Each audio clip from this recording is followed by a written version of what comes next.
E aí, pessoal, aqui é Gaia, e hoje eu gostaria de falar sobre Five Nights at Freddy, especificamente onde está Bunny no novo Security Breach, no novo jogo de Five Nights at Freddy. Em especial porque eu gosto muito da série, não gosto tanto dos jogos como eles têm se desenvolvido, eu não gostei muito de Security Breach, achei um jogo muito mais fraco, muito diferente dos outros jogos de FNAF. Mas o que eu mais acho interessante de FNAF é a maneira como a construção de história é feita nele. E eu gostaria de mostrar isso com Bunny no novo Security Breach. Existe um conceito em criação de mundo, construção de mundo, chamado Soft World Building. World Building é construção de mundo, e Soft World Building seria construção de mundo leve, ou construção de mundo sutil. Construção de mundo sutil. E basicamente eu vou falar sobre isso nesse vídeo, e também falando sobre um pouco das teorias acerca de Bunny em Security Breach. E como sempre você gosta desse tipo de assunto, que eu falo sobre todo o universo geek, nerd, otaku, se inscreva no canal e pode me seguir nas minhas outras mídias sociais, na descrição do vídeo tem os links. Este vídeo específico é em função do novo vídeo que o The Game Theorist, que é o Matt Pat, fez, falando sobre qual seria a localização, o que aconteceu com Bunny em Security Breach. Neste vídeo eu não vou discutir muito sobre as premissas de Five Nights at Freddy. Eu presumo que se você está vendo esse vídeo você conhece o lore de Security Breach, Five Nights, então não preciso explicar sobre isso. O ponto é que em FNAF 9, esse é o nono jogo, né? Em FNAF Security Breach, você é a criancinha que tem que andar pelo novo lugar que tem o Glam Rock Pizzaria e você tem que sobreviver enquanto os robôs estão querendo te destruir, sobreviver até as 5 da manhã. Não são 5 noites, é apenas uma única noite, mas você tem que sobreviver até as 5 da manhã, como é tradição no jogo. E a grande coisa de FNAF, do novo FNAF, é que você tem quase todos os principais personagens da série. Eles aparecem, eles são citados.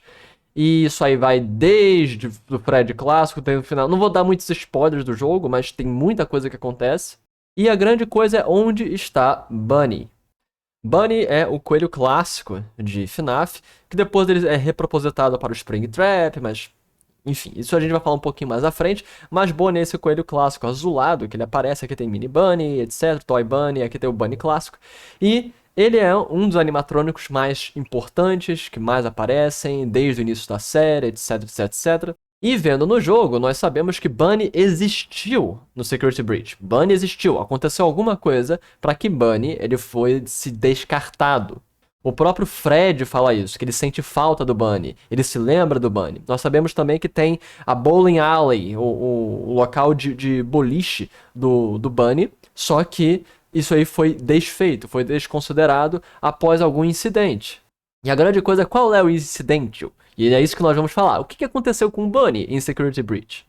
Então, em Security Breach, como eu falei, existe muita construção de mundo sutil, onde muitas partes da construção de mundo elas estão ocultas e é necessário que os jogadores, nós, vendo e jogando o jogo, percebamos a história. É isso que nós vemos em Dark Souls, é isso que nós vemos em Hollow Knight, é isso que nós vemos em vários tipos de jogos, alguns que inclusive predatam esses tipos de jogos, como por exemplo Baldur's Gate, que tem na descrição dos itens toda a história do jogo, uma grande parte da história do jogo.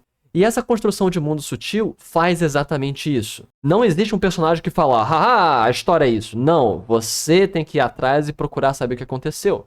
E em Security Breach nós vemos em áudios espalhados e escondidos pelo jogo de que realmente aconteceu alguma coisa com o Bunny. Ele sofreu um defeito, um problema, que ele foi descomissionado e aí em seu lugar foi colocado o Monty, o jacaré.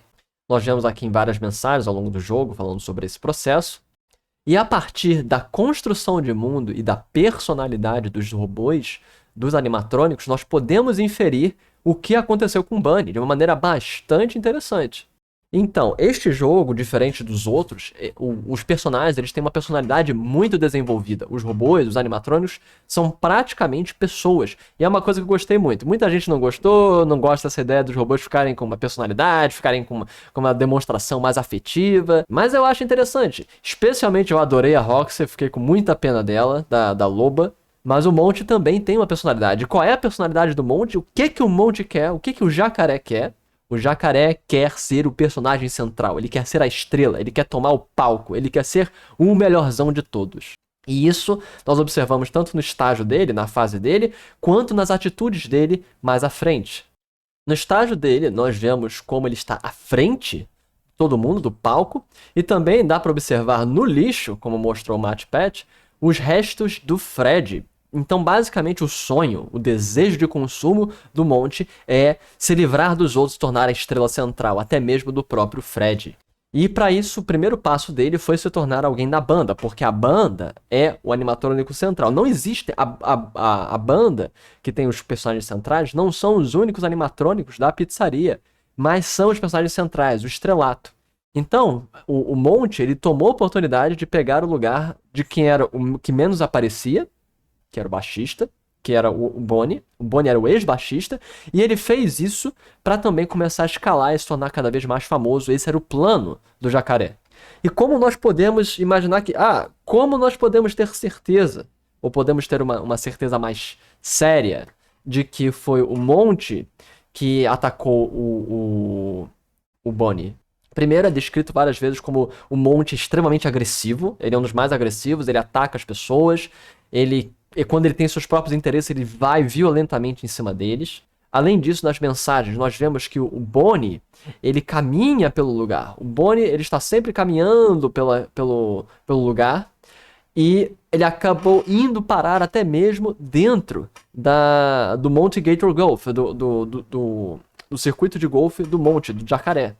Monty, já tendo esses interesses, essa personalidade e essa agressividade, tomou a oportunidade para destruir o Bonnie e pegar o lugar dele, que nós podemos comprovar que era de baixista, porque os baixistas precisam, tornando os baixistas animatrônicos, eles precisam ter garras. É dito isso nas mensagens, que as garras são importantes, só podem existir nos baixistas. E se você reparar, as mãos do Monty casam como se fosse algo estranho, algo fora de si. Não são perfeitamente relacionadas à estética do jacaré.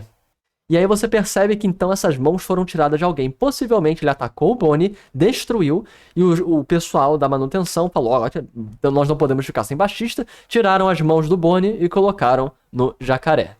E com isso o plano do Monty escalou muito bem para seus próprios interesses mesquinhos de querer ser o centro das atenções. E no fim, nós podemos também observar o que aconteceu com o corpo de Bonnie.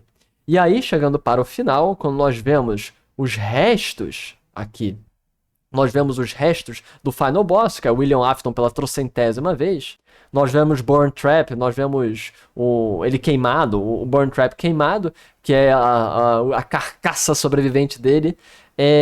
Nós vemos que esse corpo não é o mesmo que nós vimos anteriormente em outras versões dos jogos de FNAF. Enquanto que a carcaça dourada do coelho dourado, que é a base do William Afton, ela é feita, tem muitas partes que lembram tecido humano, porque ele foi literalmente queimado dentro dessa carcaça. A nova, dá pra ver que ela é muito mais mecânica, ela é extremamente mais mecanizada, por conta de ele tá utilizando os restos de Bonnie. Não só por ser compatível com sua forma anterior, de ser um coelho, mas por ser a melhor carcaça que estava à disposição dele utilizar após o ataque de Monty. Especialmente se você reparar nas mãos, as mãos roubadas. Exatamente para ser a parte que determina isso. Você vê que o tipo físico dele mudou muito desde as suas primeiras versões, porque ele está agora utilizando o corpo destroçado de Bonnie. E isso é a magia de FNAF. FNAF tem uma construção de mundo exatamente assim, de sutileza. É a partir desses pequenos detalhes, das pequenas insinuações, que nós vemos quão bem construída as articulações da história são feitas, e não de maneira direta. Nós nunca temos um diálogo falando: eu matei Bonnie para pegar o corpo dele. Que seria uma exposição direta, uma construção de mundo direta. É uma construção indireta, sutil, a de Five Nights at Freddy's. E é por isso que é uma das minhas séries favoritas de construção de história de mundo. Poucas equivalem a ela, é uma construção muito bem feita, muito interessante. Pra mim só perde pra coisas como Dark Souls, que é inigualável, e Baldur's Gate em outros aspectos. Mas e vocês, o que vocês acharam? O que vocês acham dessa construção de mundo? O que vocês acham dessa teoria? Isso tudo é uma teoria, obviamente. Não é, como nunca é aludido diretamente, não dá pra saber se exatamente é isso que aconteceu com Bonnie. Mas o que vocês acham? Onde vocês acham que está Bonnie? O que vocês têm mais a declarar? Eu posso fazer mais vídeos depois falando sobre a construção de mundo fantástica de FNAF. Muito sutil, muito interessante, mas vai ficar para outros tempos. Aqui foi Gagaia. Até a próxima, pessoal. Falou!